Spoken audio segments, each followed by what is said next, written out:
Thank you, somebody. We will miss you.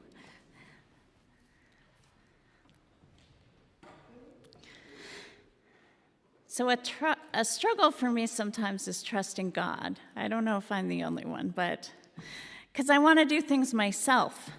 I'm an independent person who thinks I can manage it on my own. So I will inevitably forget to give whatever struggle I am having to God first. It is when I am out of options and ideas that I give it to God. Then it starts to work out better than I could have imagined. It may not be the solution I was expecting or the solution I wanted. Yet God knows what I need and what those around me need better than I do myself. I can trust God to lead me to wherever it is best for me. It is not easy when you are the type of person who likes to take care of things for yourself, as I'm sure some of you can relate. I am sure that God must get very frustrated with me. I'm getting better and will remind myself quicker to go to God first, but there is still much work to be done. Now in 2 Corinthians, Paul is speaking to his congregation in Corinth. It has not been an easy time for him. The first 2 chapters of 2 Corinthians are filled with Paul's expressed anxiety about struggles on his journey. He talks about some strife he was engaged in Asia, and then points to a conflict that surrounded his previous visit to the Corinthian congregation. In 2:1, he says, "So I made up my mind not to make another visit that causes you grief."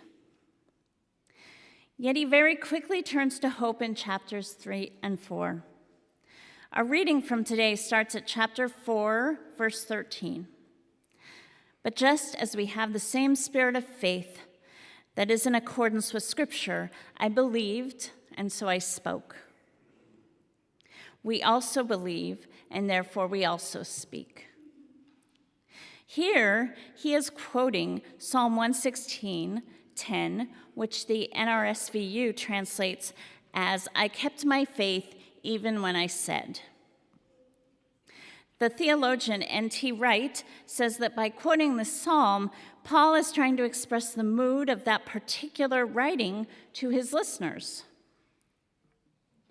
In Psalm 116, the psalmist is rejoicing that God has saved him from whatever was ailing him.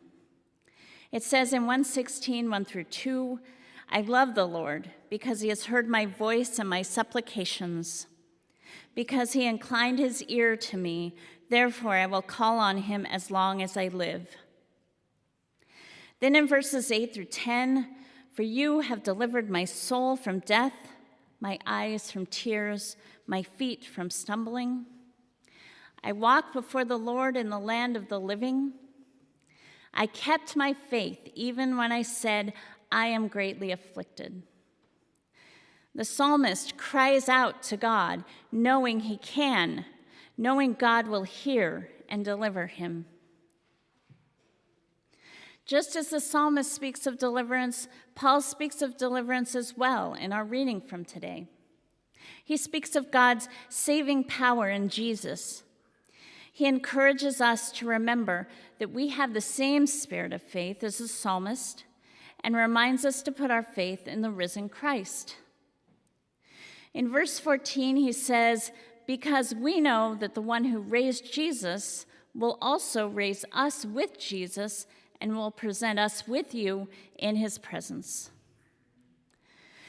We can trust in God's promises that we will be raised with Jesus and meet God on the final day.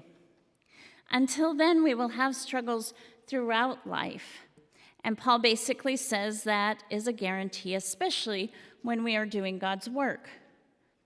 Yet in chapter 4, 8-10, he says, "We are afflicted in every way, but not crushed, perplexed, but not driven to despair, persecuted, but not forsaken, struck down, but not destroyed, always carrying around in the body the death of Jesus, so that the life of Jesus may also be made visible in our bodies."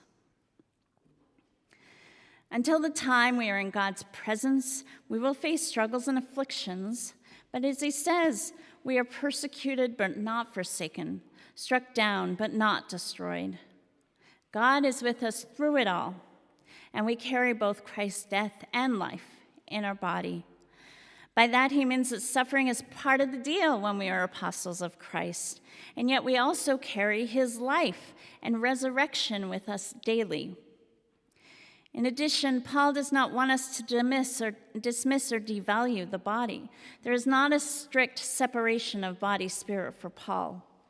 Here, in fact, he talks about both the death and life of Christ living in the body. Yet we are also to take from this that death and suffering are not the end. We also know that death is not the end when we remember our baptism. I wanted to find a way to bring baptism in because today we are baptizing Randon and Zane and welcoming them into God's family. In baptism, we die to sin, to the old creature, as Luther said, and then we are reborn to new life, the new person, which is joined to Christ. Luther really liked the imagery of a full-body baptism. Our sinful self goes down into the water, and we come up out of the water, reborn to a new life with Christ. Of course, that does not mean that we are completely whole going forward from baptism on. Baptism is a daily practice. We engage in daily death and rebirth anytime we engage in confession of sin to God and receive absolution.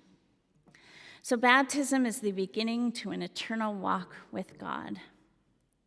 We can remind ourselves we are a baptized child of God every time we walk past the baptismal font by dipping a finger into the water and making the sign of the cross on our forehead.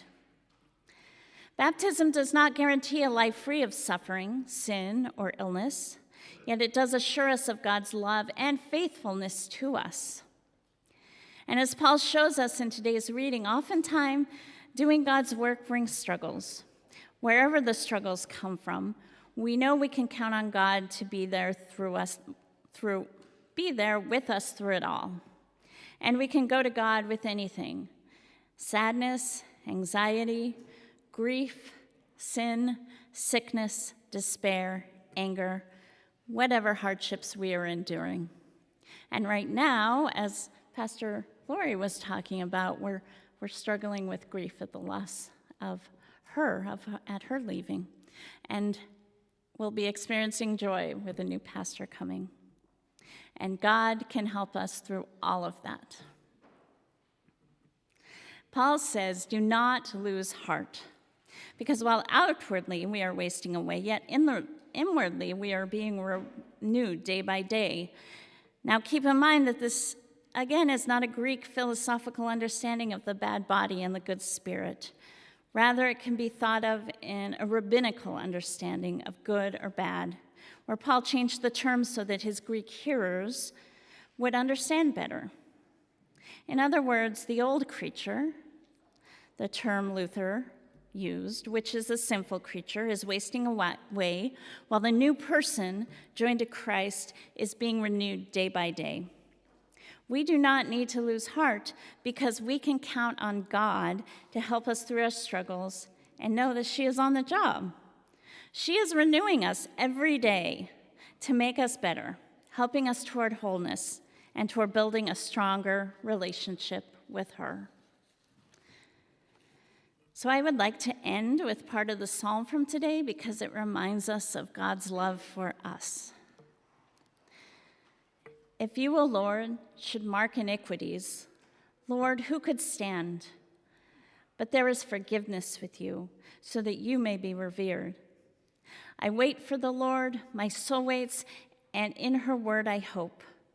My soul waits for the Lord, more than those who watch for the morning, more than those who watch for the morning.